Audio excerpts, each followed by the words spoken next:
This is Greg, and you're expecting a homestead tips video today, but today is Independence Day. So I've thought about it quite a bit, and I decided to do something a little different. Today in the United States is when we celebrate the Declaration of Independence being signed by the first group of people that signed it. And if you haven't taken the time to read the Declaration of Independence, I strongly suggest you do so. No matter where you are in the world, it has application.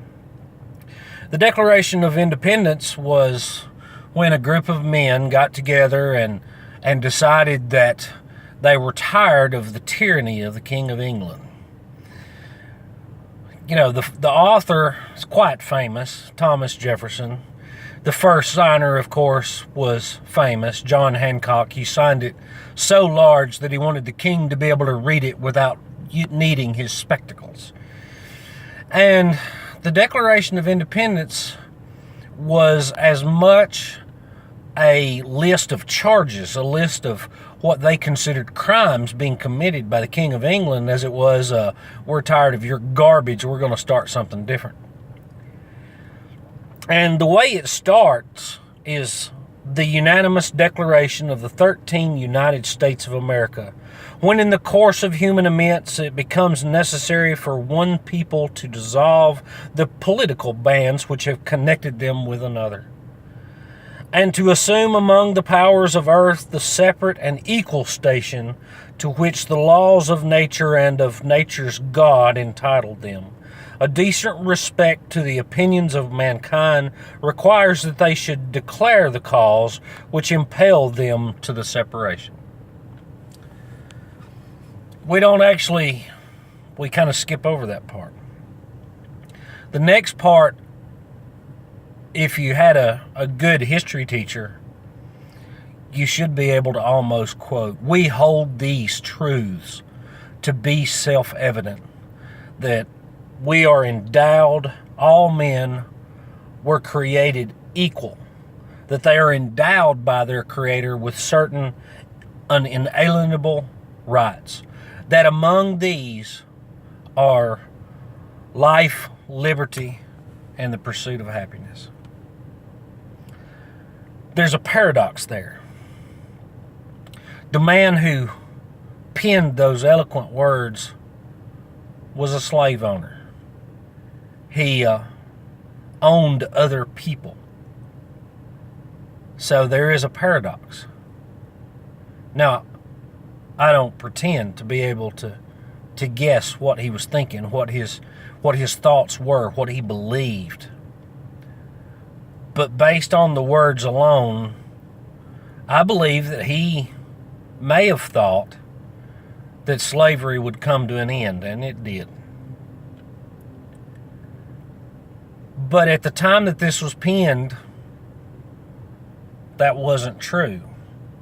I've said before, I believe that he was making a promise, that he was making a hope, that he was looking forward into the future, hoping that these United States of America would create a place where all men were created equal in the sight of the government. Another paradox there is all people aren't created equal. Some are smart, some are strong, some are good looking. Some just have a better knack for taking risks and taking advantage of it. I know a guy that I swear, he could trade a dog turd for a shiny new wagon. I can't do that. I'm not a salesperson. If I don't believe in something, I can't try to convince anybody else that it's good. I've never been able to make a silk purse out of a sow's ear, so to say.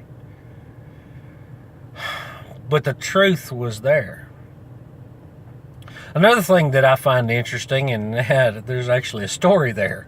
I'm laying in bed last night, and I'm staring up at the ceiling, and my wife looks over at me, and she goes, "What are you thinking about?" I said, "Right now?" She said, "Yeah."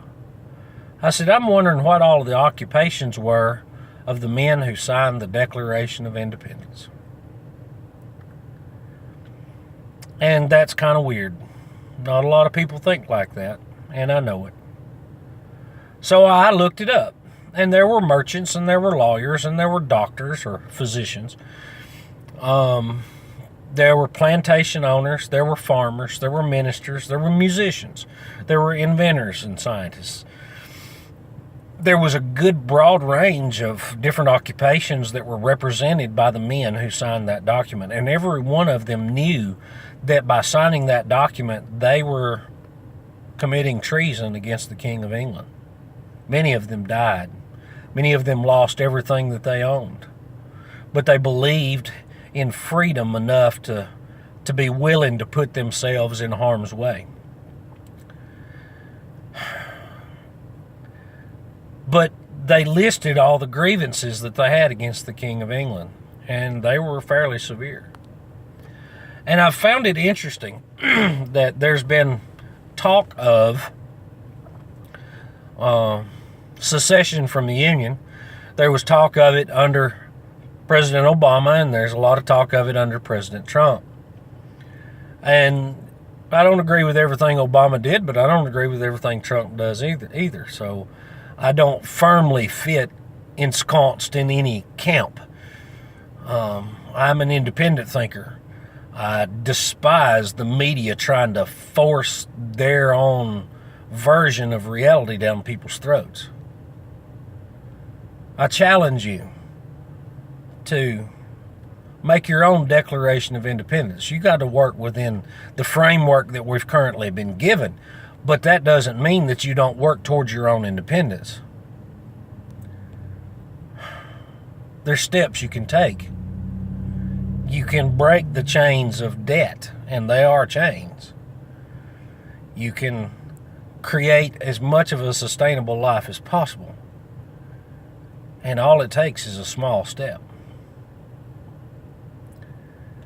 So, when I say God bless America, I'm not talking about a flag. I'm not talking about an individual setting up in this big fancy house up in Washington, D.C. I'm talking about the principles on which this country was founded. Even if at the time they didn't live up to their lofty words. I think it was a promise. And it doesn't matter who you are. We should all be trying to attain to that promise. We should be equally fighting for someone else's liberty as much as we are our own. I'd like to know what you think. Leave a comment. Let me know what's going on. Step by step, we're bringing rule back. Have a great day. Bye-bye.